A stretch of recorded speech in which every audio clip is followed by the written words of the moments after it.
Vehicle லோன்லாம் வாங்குறாங்க இல்லையா, அவங்க வந்து லோன் வாங்கி கட்ட முடியாம விட்டுறாங்க அப்படின்னா பேங்க்ல இருந்து வந்து ஆட்டோமேட்டிக்கா அந்த வண்டி எடுத்துட்டு போயிருவாங்க. சோ அந்த மாதிரி டைம்ல வந்து வண்டி வாங்கினவங்க என்ன பண்ணலாம்? இப்ப வந்து நிறைய பேர் வீட்ல பாத்தீங்கன்னா வண்டின்றது நிறையவே இருக்கு.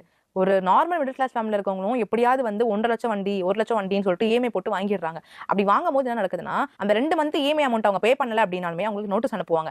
அடுத்த 30 நாளுக்குள்ள நீங்க வண்டிக்கான இஎம்ஐ பே பண்ணி ஆகணும். அப்படி பே பண்ணலனா உங்க வண்டியை சீஸ் பண்ணிட்டு போயிடுவோம் அப்படின்ற மாதிரி நோட்டீஸ் அனுப்புவாங்க. அப்படி நோட்டீஸ் அனுப்பியுமே பே பண்ணல அப்படின்னா தான் வண்டியை வந்து சீஸ் பண்ணிட்டு போக முடியும். ஆனா இது மாதிரி தான் நடக்குதா அப்படின்னு பாத்தீங்கன்னா கிடையவே கிடையாதுங்க. ஒரு சில பேர்லாம் என்ன பண்றாங்கன்னா நோட்டீஸும் அனுப்புறது இல்ல, அவங்களுக்கு இன்டிமேட்டும் பண்றது இல்ல. வீட்டுக்கு வெளியில வச்சிருக்க வண்டியை காலைல வந்து பார்த்தா வண்டி இருக்காது.